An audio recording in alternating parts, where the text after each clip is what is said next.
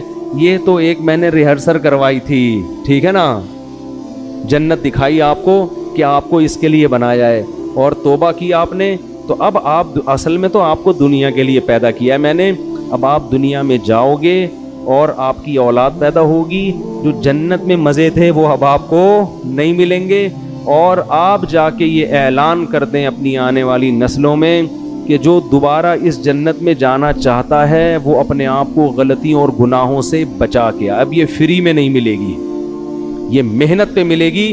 ابھی تو میں نے آپ کو فری میں دے دی تھی، ٹھیک ہے نا، اب یہ جنت دوبارہ فری میں نہیں ملے گی، جزاء بما کانوا یعملون، جو عمل کرے گا اس کو ملے گی، اور جو عمل نہیں کرے گا وہ اس جنت سے محروم۔ پھر اللہ نے اس واقعہ سنانے کے بعد فرمایا یا بنی آدم لا یفتننکم الشیطان کما اخرج ابویکم من الجنہ، اے بنی آدم، اے انسانوں، دیکھو شیطان تمہیں اسی طرح ورغلا کے جنت سے محروم نہ کر دے جیسے اس نے تمہارے باپ آدم اور حوا کو نکلوایا جنت سے۔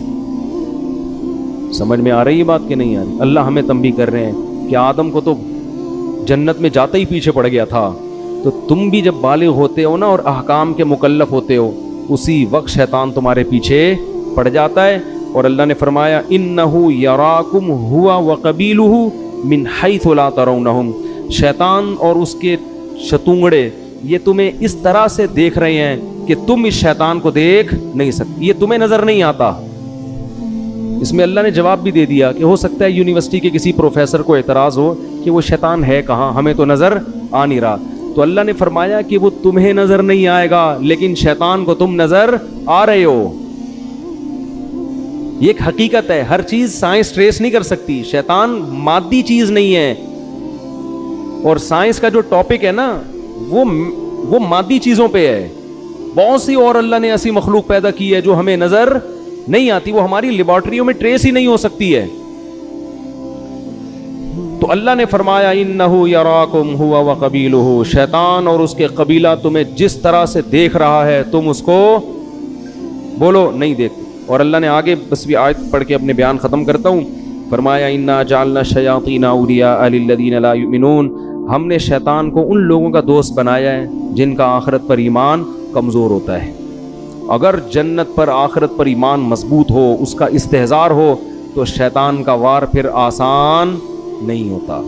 تو اس سے پتہ چلتا ہے کہ شیطان کے شر سے بچنے کے لیے یہ ضروری ہے کہ موت کا، قبر کا، آخرت کا استحضار کیا جائے، بار بار سوچا جائے کہ ایک دن آئے گا، ہمیں اللہ کے سامنے حساب دینا ہے۔ اور اسی سورہ اعراف میں اللہ نے فرمایا کہ جو لوگ آخرت کو بھول کے بیٹھے ہوئے ہیں نا، الیوم ننساہم کما نسوا لقاء یومہم ھذا، آج کے دن ہم ان کو ایسے ہی بھول جائیں گے جیسے یہ دنیا میں حساب کتاب کے دن کو بھول گئے تھے۔ پھینک دیں گے ہم ان کو آگ میں اور بھول جائیں گے ہم، کیونکہ انہوں نے دنیا میں حساب کتاب کو یہ بھول گئے تھے۔ تو اس سے پتہ چلتا ہے بھائی کہ ہمیں حساب و کتاب کے دن کو بار بار یاد رکھنا ہے، گھروں میں اس کا تذکرہ کیا کریں، دوستوں میں تذکرہ کیا کریں، بھائی ایک دن حساب و کتاب کا آنے والا ہے۔ پیغمبروں کو اللہ عدالت کے کٹہرے میں کھڑا کرے گا، ہم اور آپ کس کھیت کی مولی ہیں بھائی؟ تو بار بار جب اس کا استحضار ہوگا نا بھائی حساب کتاب، یہ آپ کو موٹیویٹ بھی کرے گا اور غموں سے نجات بھی دے گا۔ کسی نے آپ پہ ظلم کیا، پیسے لے کے بھاگ گیا، اب وہ میرے انگوٹھے جو ہوتے ہیں وہ سبزی والے کے جو انگوٹھے میں لے کے بیٹھا ہوا تھا، مجھے تسلی کس سے ہوئی؟ بھائی ایک دن حساب و کتاب کا آنے والا، مل جائیں گے آخرت میں وہ سبزی والا، بولو ملے گا۔ میں بولوں گا بیٹا کہاں ہے پیسے نکال، اب پیسے تو نہیں ہوں گے، اپنی نمازیں دے دے مجھے، ٹھیک ہے نا، میرے گناہ اپنے اوپر لاد لے۔ تو یہ حساب و کتاب، کوئی بھی کسی پہ ظلم کر رہا ہے، اللہ کہتے ہیں لا تحسبن اللہ غافلا عما یعمل الظالمون، ظالمین جو کچھ کر رہے ہیں اللہ کو اس سے غافل مت سمجھو، انما یؤخرہم لیوم تشخص فیہ الابصار، اللہ ایسے دن کے لیے مہلت دے رہا ہے جس میں آنکھیں کھلی کی کھلی رہ جائیں گی۔ حکومت بھی ظلم کرتی ہے، کیوں؟ حکومت کہتی ہے ہم سے کون پوچھے گا، ہم پہ ہمارے خلاف کون کیس کرے گا؟ ابھی دیکھو نا وہ جو دھرنے میں مارم پیٹی ہو رہی ہے، ٹھیک ہے دونوں طرف سے غلطی ہو رہی ہے، لیکن اس غلطی کا ذمہ دار کون ہے؟ حکومت۔ کیا آپ نے ایک ایگریمنٹ کیا، معاہدہ کیا اور آپ اس معاہدے سے پیچھے ہٹ گئے؟ تو جو البادی ہے نا، جو پہل کرنے والا ہوتا ہے نا، اصل ذمہ دار کون ہوتا ہے؟ وہ ہوتا ہے۔ تو آپ نے ایگریمنٹ کیا کیوں تھا اس وقت؟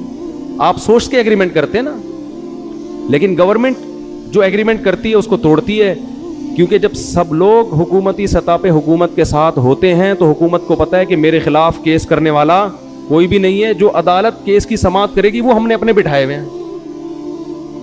تو ایگریمنٹ توڑنا طاقتور کے لیے بہت آسان۔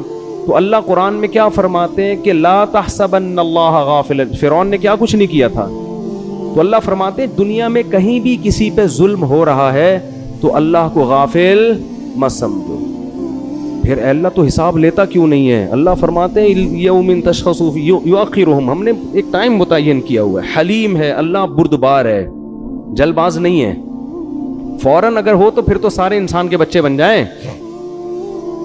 کیا خیال ہے بھائی؟ پھر آزمائش تھوڑی ہو، ادھر کوئی زنا کرے ادھر چھت گر جائے اس کے اوپر تو فوراً لوگ زنا چھوڑ دیں، یار ادھر جرم کرو فوراً سزا ملتی ہے، نا نا نا، قرآن کہتا ہے سزا کے لیے ایک دن ہم نے متعین کیا ہوا ہے۔